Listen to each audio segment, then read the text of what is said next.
अस्सलाम वालेकुम नाज़रीन, मैं हूं हिलाल नजमी और आप देख रहे हैं नाउ न्यूज़ नेटवर्क। इन्हीं रास्तों पे चलकर अगर आ सको तो आओ, मेरे घर के रास्ते में कोई कहकशां नहीं है। शायद ये शेर इन्हीं रास्तों के लिए किसी शायर ने कहा था।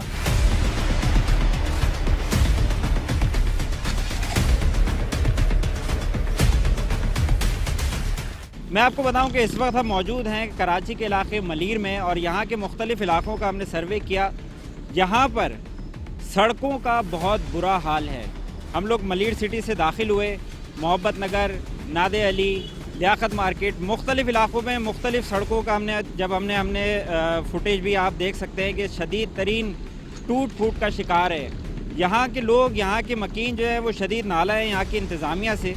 उनका कहना ये है कि यहाँ पे मुख्तलिफ़ सियासी जमातों का, यानी जैसे हम कहें कि पाकिस्तान पीपल्स पार्टी के MPA हैं, पाकिस्तान तहरीक इंसाफ के MNA हैं, MQM का भी इन्फ्लुएंस है, हकीकी के भी हमने बोर्ड लगे हुए देखे।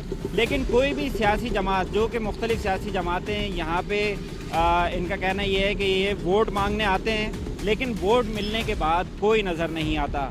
जमात अभी कोई भी नहीं है यहाँ पर, कोई पुरस्ने हाल किसी का नहीं।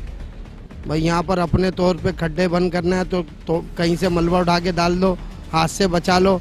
अब आगे जाके देखें मेन हॉल खुला हुआ, कोई पुरस्ने हाल नहीं। 2 मौतें हो चुकी हैं उधर मजीद, पता नहीं चला किधर हुआ। आप जाके देख सकते हैं, दिखा सकते हैं तो दिखा सकते हैं।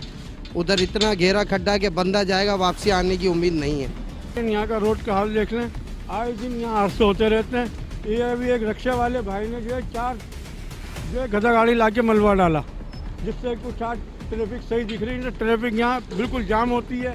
आगे इलियास मिठाई वाले के इधर ही एक खड्डा है, उसके अंदर 2 लाशें 2 दफ़ा मिल चुकी हैं। बरसात होती है, पानी भरा होता है अनजाने के अंदर, और यहाँ पर कोई पूछने वाले है ही नहीं। ये बहुत अरसा हो चुकी है कि ये बहुत अरसे से टूटी हुई पड़ी है। हम लोग मजदूर जो जितनी भी है पैसे इकट्ठे करके और रिश्के वाले को दे देते हैं, इधर ला के मलबा डाल देते हैं। जब बारिश हो जाती है वो वापस खाली हो जाता है, और उसके बाद कोई तंजीम नहीं आई। पीपल को चाहिए कि वो इसको बनाए, और अब ये हमने तो अपना कोशिश कर लिया, लेकिन हमारी तरफ से नहीं हो सका। एक तवील अरसा हो चुका है इन सड़कों को टूट फूट का शिकार हुए हुए, लेकिन यहाँ पे कोई भी पुरसाने हाल नहीं है। हमने इन लोगों से बात की, इनका कहना यही है कि अब जैसे कि आप मेरे अखब में भी आप देख सकते हैं कि गाड़ियाँ झूलती हुई जा रही हैं। सड़कों पे कई दफ़ा गाड़ियाँ आपस में टकरा भी चुकी हैं, हादसात भी हो चुके हैं यहाँ पे। और रात के टाइम में ख़ास तौर पर रात के औकात में यहाँ पे शदीद तरीन ट्रैफिक जैम हो जाता है। जैसे कि लोग दफातर से वापस आ रहे होते हैं या लोग अपने घरों से कहीं जाने के लिए निकले हुए होते हैं। आप देख भी रहे हैं, मार्केट है, यहाँ पे पार्किंग का भी मसला होता है। पीछे देख रहे हैं आप, ये गाड़ियाँ खड़ी हुई हैं। तो जब ये पार्किंग वगैरह होती है और एक जिसे कहना चाहिए ट्रैफिक का प्रेशर होता है, तो यहाँ पे शदीद तरीन ट्रैफिक जैम होता है। बहरहाल हमारी तो इंतज़ामिया, हमारा काम है, चूँकि हम मीडिया से हमारा ताल्लुक़ है, हमारा काम है इन सारे मसाइल पर निशानदेही करना। कैमरामैन मोहम्मद शुजात के साथ हिलाल नजमी, नाउ न्यूज़, कराची।